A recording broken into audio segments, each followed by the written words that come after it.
sobre esta situación concreta de esta agresión en contra del pueblo venezolano, yo creo que debemos discutir al menos tres planteamientos, tres ideas, tres reflexiones. En primer lugar, el concepto de extraterritorialidad. ¿Quién le da aval a un gobierno extranjero, a un gobierno como es el caso del gobierno de los Estados Unidos de Norteamérica? ¿Quién le da aval al Congreso de un gobierno extranjero para actuar en contra de las acciones de un gobierno de un país? Es decir, eso solamente bajo la condición de imperio, de ideas imperiales, de planteamientos imperiales, que ellos se permiten de forma extraterritorial actuar sobre las acciones que toma un gobierno en un país que no es el que les pertenece a ellos. En segundo lugar, la inmensa hipocresía, Tatiana. Justamente ahora, cuando aparecen una serie de denuncias, solamente 480 páginas del informe del Congreso de los Estados Unidos sobre las torturas a que fueron sometidos varios ciudadanos del mundo entero en cárceles que ellos tenían, cárceles clandestinas en distintas partes de Europa, en Afganistán, en Guantánamo. Solamente un 10% de ese informe ha dado la luz y allí se describen atroces torturas que fueron cometidas contra personas por parte de funcionarios de inteligencia de los Estados Unidos de Norteamérica. Este es el país que además se separa del Tribunal Internacional de la Haya cuando es denunciado el gobierno de Ronald Reagan, cuando se sometió el país de Nicaragua a una agresión brutal por parte de la acción Irán-Contras y por parte de los paramilitares al servicio de los Estados Unidos de Norteamérica. Se separa del Tribunal Internacional para no ser sometido a ningún tipo de juicio por parte de tribunales internacionales. Ese es el caso de los Estados Unidos de Norteamérica. Y si tú ves el planteamiento que hacen los funcionarios y el mismo presidente Obama sobre las atroces torturas, torturas indecibles, solamente comparables a las torturas a las que eran sometidas en la Edad Media, a que eran comunes en la Edad Media de la vida de la humanidad, y también en el continente americano por parte de estos gobiernos títeres de los Estados Unidos que aprendieron precisamente en la Escuela de las Américas este tipo de procedimiento. Tú revisas lo que el presidente Obama dice y dice, bueno, nos sentimos muy bien de que hayamos hecho esta denuncia sobre errores que se han cometido. Errores significan vidas humanas, asesinatos, torturas, sometimiento a vejámenes indecibles de personas, y bueno, vamos a tratar de ver cómo los corregimos. Ese es el gobierno que intenta actuar contra el pueblo venezolano, que además en todas las acciones que se ha tomado lo ha hecho apegado a la Constitución de la República Bolivariana de Venezuela. Estados Unidos suscribió en el año 2001 un acta de las Naciones Unidas contra las acciones terroristas y se señala en esa acta que ningún país y ningún gobierno podrá avalar, podrá apoyar, podrá considerar buenas ninguna acción terrorista en contra de ningún país o en contra de ningún gobierno. Y pero lo que además ocurrió... Estados Unidos es firmante de la Convención Internacional contra la Tortura. Vale también recordar este hecho porque incluso está allí en cualquier sitio donde la gente desee encontrarlo. Justamente lo que ocurrió en Venezuela, después del 12 de febrero del año 2014 y antes también, en ocasión de las elecciones que dieron triunfador al presidente Nicolás Maduro el pasado 14 de abril del año 2013, fueron simples y puros actos de terrorismo coordinados y elaborados para generar la caída del gobierno constitucional, para generar un golpe de Estado, para generar, incluso se deliberaron planes de magnicidio en contra del presidente Nicolás Maduro, y no solamente eso, ya está plenamente demostrado en las investigaciones que fue un proceso coordinado, que no fueron en modo alguno manifestaciones espontáneas de personas que estaban en contra de una determinada acción del gobierno, no, que fue una acción coordinada precisamente para generar zozobra, angustia, destrucción, violencia, muerte. 43 venezolanos y venezolanas fueron asesinados en las acciones violentas de este sector de la derecha venezolana entre el 12 de febrero y el mes de agosto de este año. ¿Quién nos paga esos muertos? ¿Quién es el responsable de esos homicidios? Y déjame decirte algo más por reducción al absurdo. Que dé gracias, por ejemplo, el señor Leopoldo López, de que está siendo sometido a la justicia venezolana. Porque en la justicia venezolana se le garantiza a él el derecho a la vida, se le garantizan sus derechos humanos, se le garantiza el derecho a un proceso justo. Si él hubiera cometido las acciones que cometió en un país como los Estados Unidos de Norteamérica, quién sabe en qué cárcel de Afganistán estaría ahorita siendo sometido a los vejámenes que fueron denunciados precisamente en ese informe del Congreso de los Estados Unidos de Norteamérica. Si él hubiera recurrido a acciones terroristas, a acciones para derrocar el gobierno de los Estados Unidos de Norteamérica, quién sabe si estaría en Guantánamo sometido a las vejámenes a que fueron sometidos otros seres humanos. Es decir, que dé gracias, más bien, que es en manos de la justicia venezolana que se está dirimiendo el caso por el cual él está siendo procesado, siguiendo el justo proceso y siguiendo la línea constitucional. Ahora bien, ocurrieron gravísimos hechos de violencia. Personas inocentes que iban de su trabajo en una moto hacia su sitio de residencia fueron degollados por la acción criminal y orquestada. Vías tapiadas, cerradas. Intentaron aislar una ciudad importante de la frontera venezolana, precisamente otra vez jugando a la teoría de la media luna para tratar de separar una parte del territorio venezolano de todo el territorio del país. Intentaron bloquear el acceso de los puertos a las más importantes ciudades, el puerto más importante que tenemos en el estado Carabobo, a las más importantes ciudades para sumergirnos en el hambre, para sumergirnos que no hubiera medicamentos, que no hubiera comida. A eso agrega una brutal guerra económica y el gobierno venezolano y el pueblo venezolano, porque manifestaciones de apoyo al presidente Maduro y de repudio a esta no me atrevo a llamarla de otra manera, esta payasada de las llamadas sanciones, lo que señalan es un gran estrabismo por parte de estos halcones de la política norteamericana acerca de lo que realmente está ocurriendo en América Latina. Y la tercera reflexión que tengo que hacerte es que es verdaderamente repudiable la posición que han tenido algunos sectores de la derecha venezolana, regocijándose en lo que expresa no es otra cosa sino desesperación por parte del gobierno de los Estados Unidos de Norteamérica, que viene apostando desde hace más de una década en el derrocamiento del gobierno revolucionario, en el derrocamiento en su momento del presidente Hugo Chávez y ahora del presidente Nicolás Maduro, y frente a la torpeza, frente a la incapacidad que ha tenido la oposición venezolana de responder políticamente a todas las victorias que le ha venido propinando, las derrotas que le ha venido propinando a la oposición, las fuerzas de la revolución, pues no le queda más remedio a el imperio que tratar de tomarse justicia por su propia mano. Hay un intento de matriz de opinión que intenta, valga la redundancia, porque es lo que han tratado de hacer estos días una vez conocida estas sanciones por parte del gobierno de Estados Unidos, por parte de esta derecha venezolana, es que se trata solamente contra un grupo de funcionarios venezolanos, no contra el gobierno, no contra el pueblo venezolano. ¿Hasta dónde cree usted que va a calar realmente ese intento de posicionar esa matriz de opinión? Mira, en el mismo momento en que un gobierno se arroga la potestad de decidir sobre las acciones en otro país del mundo que no es el país que se encuentra enmarcado en su territorio, ya de inmediato eso genera una acción imperial, una acción agresiva, una acción que es repudiada por todos los venezolanos y por todas las venezolanas. Y más aún, viniendo de donde venimos, Tatiana, viniendo, y lo digo sin falso orgullo, del país donde nació la libertad de todo este continente.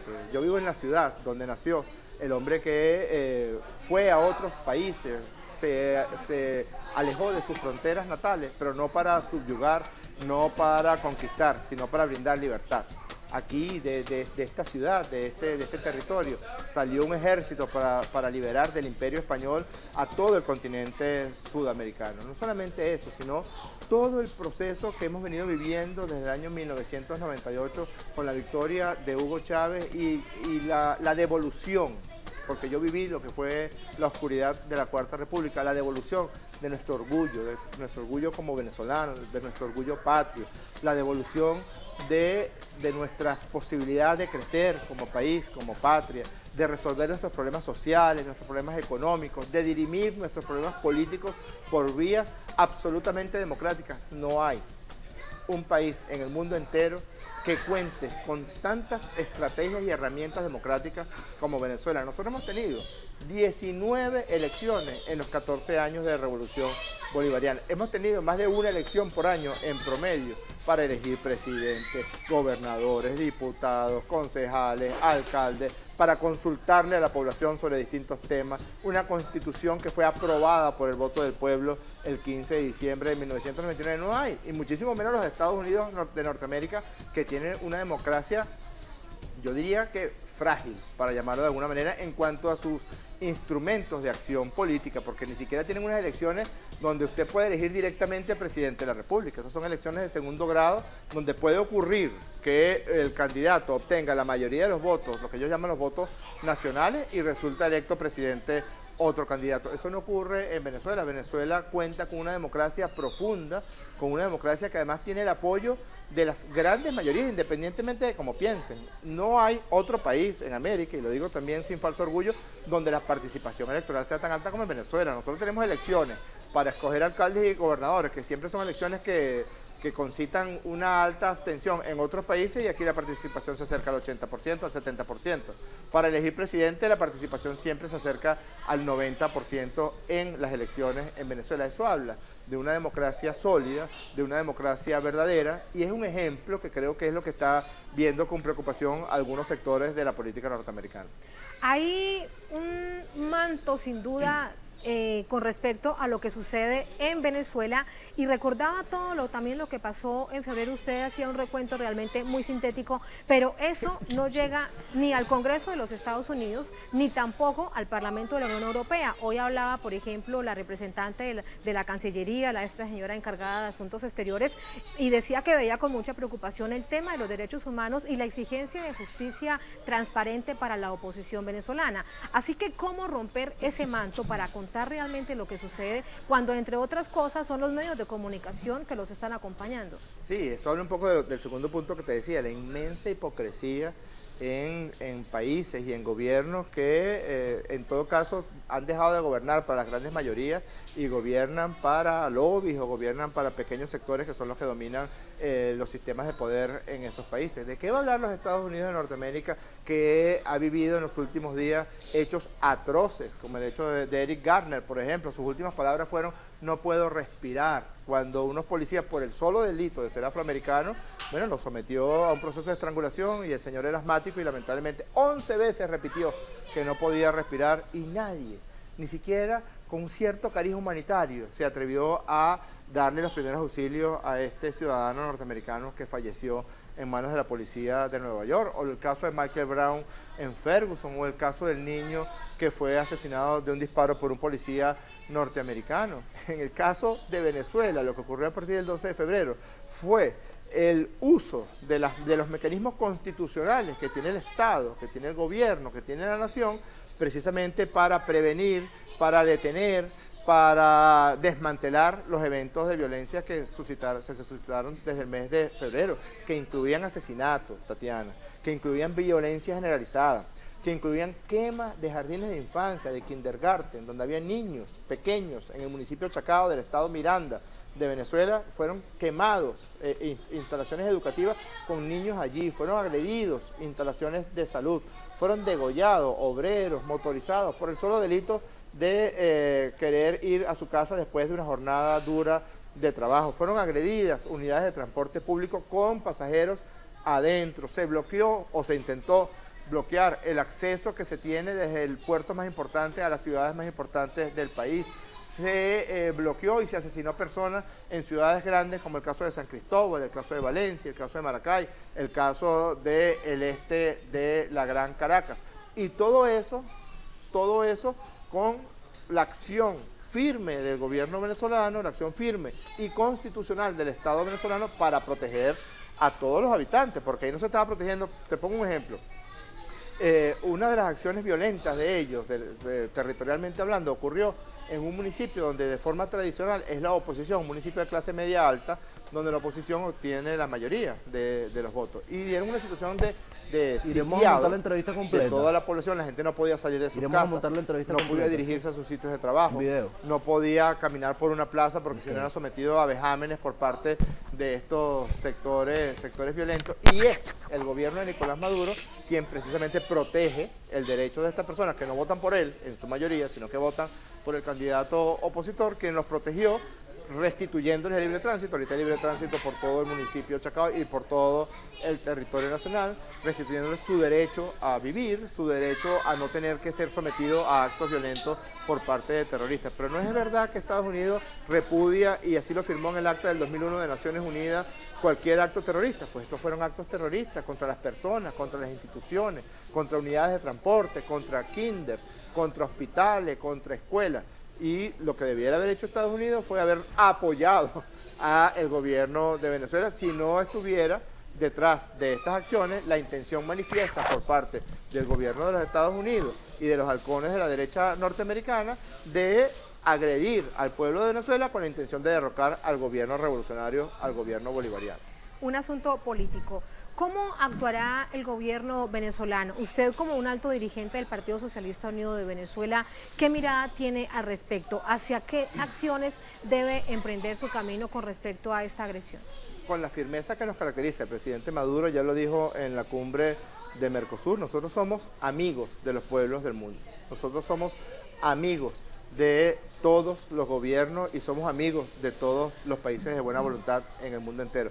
Pero no vamos a tolerar ningún tipo de agresiones por parte de aquellos que se sienten con derecho de arrogarse su condición de gendarmes del mundo. Pueden ser gendarmes en otro país. En Venezuela hace mucho tiempo que nosotros somos dueños de nuestro propio destino y estamos dispuestos a defender con esta firmeza y esta convicción con todos los recursos con los que contemos para seguir manteniendo la paz de la República, para seguir manteniendo el derecho que todos tenemos a darnos los gobiernos que queramos.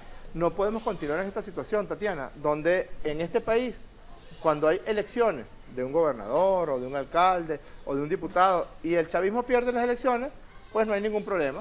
El candidato chavista perdedor reconoce la derrota y bueno, el gobernador o alcalde opositor toma posesión de su cargo. Pero el caso contrario, cuando un gobernador pierde unas elecciones y es de oposición, o el caso de este señor que ha sido derrotado 4 veces, es un récord Guinness. Yo no sé si Guinness intentaría considerar eso, pero en un lapso de menos de 18 meses perdió 4 elecciones. Perdió las elecciones presidenciales con el presidente Chávez el 7 de octubre, luego perdió, era el jefe de campaña de las elecciones de gobernadores el 16 de diciembre del año 2012, las perdió. Luego perdió las elecciones con el presidente Maduro el 14 de abril del 2013 y luego perdió porque ganamos el 75% de la alcaldía para verlo, el 8 de diciembre del 2013. Perdió 4 elecciones en un lapso no mayor de 18 meses. Pero cuando eso pasa, entonces ellos llaman a la violencia. Imagínate tú, un candidato a la presidencia de los Estados Unidos de Norteamérica que pierde una elección y llame a salir con odio, a agredir y a asesinar a aquellas personas que decidieron no votar por ese determinado candidato. Eso nos costó 11 muertos entre la madrugada del 14 de abril y el 15 de abril del año, de este mismo año, del año que pasó, 2013. No puede ser esa compulsión a la violencia que de forma permanente tiene la oposición venezolana. No puede ser que si ocurre que resultan desfavorecidos en el favor del voto popular, entonces llaman a la gente a la calle y llaman a la gente a agredir. El presidente Maduro convocó en el mes de diciembre del año 2013 a todos los alcaldes y gobernadores de oposición a reunirse para trabajar juntos. Eso fue en diciembre. 2 meses después, mes y medio después, el 12 de febrero, llaman a esta locura de la violencia que nos costó 43 muertos. Así es. Ahora, ¿cómo ve usted lo que puede venir desde el punto de vista de la movilización social? Durante esta misma semana no se había firmado todavía, no había sancionado el presidente Obama estas sanciones la lírica es la misma. Venezuela, pero ya había las sanciones injerencistas de Estados Unidos, ellos no tienen moral, mira lo que pasó en Ferguson, mira lo que pasó en Nueva York. Si Leopoldo López hubiese hecho eso allá, estuviese en Guantánamo y lo estuviesen torturando, entonces habla de los expedientes de la CIA. El apoyo popular, y entonces luego también el entendimiento de lo que da cifras y balances sobre las guarimbas, porque como Venezuela utilizó los mecanismos constitucionales para defender al pueblo. Con esa actitud de lacayo. Pero no ha dicho... En un país como el nuestro, con el tipo de sangre que nos corre por las venas. Lo que pasa es que está grabando y no puedo escribir porque está grabando. El gobierno extranjero a meterse con las cosas de nuestro país. Nosotros decidimos aquí cómo hacer nuestras cosas, decidimos qué tipo de gobernantes graba todo lo que pasa en la pantalla. Tenemos elecciones, un promedio de 1.5 elecciones por año desde que existe la Revolución Bolivariana. Nosotros tenemos nuestros mecanismos constitucionales y de Estado para resolver, y sobre todo tenemos a un pueblo que está en la calle. El 15 de diciembre fue una de las más grandes concentraciones que yo he visto y sin duda las más grandes del último año y medio de apoyo al presidente Maduro y de rechazo a las medidas injerencistas, agresivas por parte del gobierno de los Estados Unidos de Norteamérica. Y otra vez, estos sectores de la oposición venezolana, me imagino porque tendrán muchos compromisos, me imagino porque habrán recibido muchos cheques, me imagino porque deben haber asumido que ellos no pueden con nosotros, y como ellos no pueden con nosotros, entonces recurren al propietario de la chequera para que trate de encargarse. Yo creo que es decir, se van a estas instancias internacionales a buscar hacer el lobby en el Congreso de los Estados Unidos con la ultraderecha para tomar este tipo de acciones. Que realmente no es una instancia internacional, porque sería reconocerle al gobierno de los Estados Unidos de Norteamérica que ellos pueden arrogarse esa decisión sobre cualquier gobierno extranjero. Acaba de reconocer, y es algo que a nosotros nos regocija, en nombre del pueblo cubano y en nombre de ese comandante de la luz, que es Fidel Castro, y el comandante Raúl Castro, acaba de reconocer los errores que se cometieron. Reconoció como un error el presidente Obama toda esta situación de agresión permanente a la revolución cubana y al gobierno cubano. Pero resulta ser una contradicción, porque reconoce el error de esta política injerencista, sin embargo se mantiene el bloqueo, pero durante 54 años se reconoce el error, el fracaso que hubo. Sin embargo, durante la misma semana emiten estas sanciones contra Venezuela. Uno dice, ¿será realmente una contradicción o es que es parte de la estrategia que muy bien saben cómo moverla? ¿Usted cómo lo ve? Yo más temprano pensaba que la política de los Estados Unidos de Norteamérica hacia el continente americano era miope, y así se puede caracterizar toda la historia que hemos tenido. Ese chiste trágico que hay que dice, ¿por qué no hay golpes de Estado o golpes militares en los Estados Unidos de Norteamérica? Porque en los Estados Unidos no hay embajada de los Estados Unidos de Norteamérica. Pero ahorita habría que pensar que es estrábica, que pareciera que tiene una especie de estrabismo, porque por un lado reconoce un error y por otro lado da un paso en falso, como lo mencionó ayer el presidente Maduro, y comete un error que ojalá no lo escale, porque nosotros estamos dispuestos que nos anoten a todos en esas supuestas sanciones, que no sé para qué les van a servir en todo caso, que nos anoten a todos los representantes de la revolución venezolana, absolutamente a todos los gobernadores, absolutamente a todos los alcaldes, a todos. Nos sentiríamos honrados, porque nosotros no podemos en modo alguno permitir que un gobierno extranjero, cualquiera que sea, tenga el signo político que sea, intente inmiscuirse en los asuntos que solo le corresponden a los venezolanos. Así que usted cree que sí es parte de la estrategia, que no es una simple contradicción del gobierno, del Congreso y de las altas élites estadounidenses, que saben cómo moverse en nuestra región, de no soltar del todo ese intento de seguir manteniendo el imperialismo en América Latina. El mismo presidente Obama lo mencionó, ¿sabes? A la chita callando en la declaración que hizo respecto a Cuba. Eso ha generado un inmenso aislamiento del gobierno de los Estados Unidos de Norteamérica respecto a los demás gobiernos del continente, que revisen la historia reciente de América Latina y se darán cuenta que estaban completamente perdidos, que todo el dinero que habrán invertido en inteligencia pues lo perdieron en carpetas y en papeles que no le decían la verdad, que no decían cuál era la realidad. La realidad es que en el continente americano son gran mayoría los gobiernos que apelan a la autodeterminación, a la soberanía, a la construcción de un proceso social para resolver los problemas de la población, para resolver los problemas económicos, para resolver los problemas sociales, para que haya escuelas, para que haya salud, para que haya alimentación, para que las grandes mayorías reciban el apoyo y el sustento por parte de las riquezas que provienen de sus respectivos gobiernos. Ya no es la época de los 60 y los 70, que los Estados Unidos de Norteamérica tenían gobiernos títeres y si ese gobierno títeres no les servía, entonces recurría a los golpes militares y a los golpes de Estado. Mientras el presidente de Estados Unidos, Barack Obama, firmaba las sanciones contra Venezuela, también firmaba nuevas, posibles y más sanciones contra Rusia. Van en la misma dirección, acabar con este llamado mundo pluripolar, multicéntrico, mantener ese mundo unipolar que había sido durante tantas décadas, tener allí Estados Unidos el manejo de todo lo que significaba el mundo. Te voy a dar mi opinión personal. Yo creo que los imperios son los últimos en darse cuenta así como, perdóname el ejemplo un poco machista, así como los maridos cornudos, los imperios son los últimos en darse cuenta de su decadencia. Eso pasó con el Imperio Romano, pasó con el Imperio Británico y está pasando con el Imperio Norteamericano. Es verdad, fueron las fuerzas hegemónicas del mundo por una cantidad importante de tiempo, pero ya no lo son.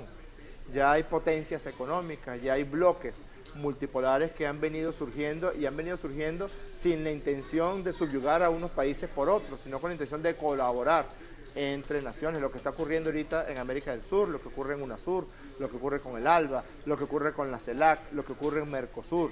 La actitud con Rusia persigue precisamente eso, tratar de subyugar el desarrollo inmenso que ha tenido la República Federativa de Rusia en su intención de convertirse en un polo importante de desarrollo.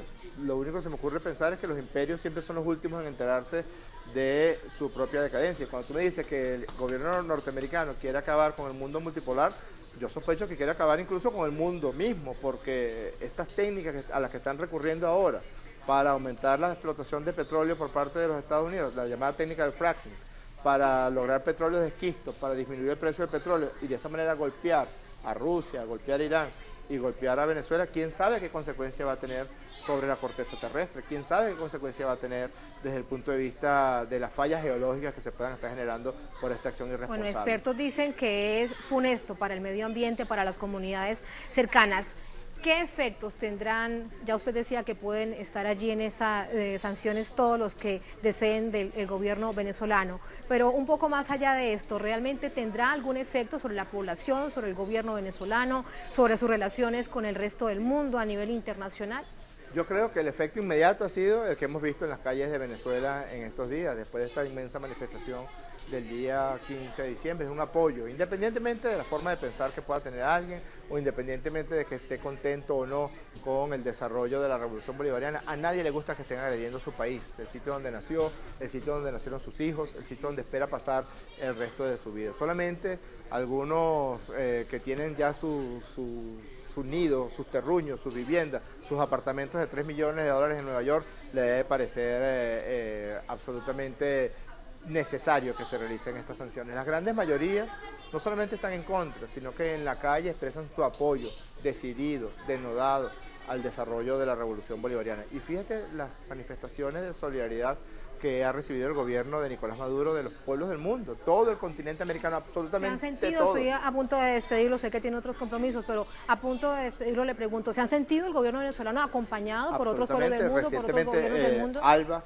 Mercosur, de todas las naciones de América, el presidente Maduro ha recibido el apoyo y el rechazo a estas medidas injerencistas por parte del gobierno de los Estados Unidos. Cada vez está más aislado, cada vez está más solo, y mientras se sigue equivocando de la manera como se equivocó al imponer estas sanciones ridículas en contra del pueblo de Venezuela, pues se va a ir aislando cada vez más y puede llegar el momento en que sea demasiado tarde para corregir errores, como lo corrigió después de 58 años respecto a nuestra hermana República de Cuba.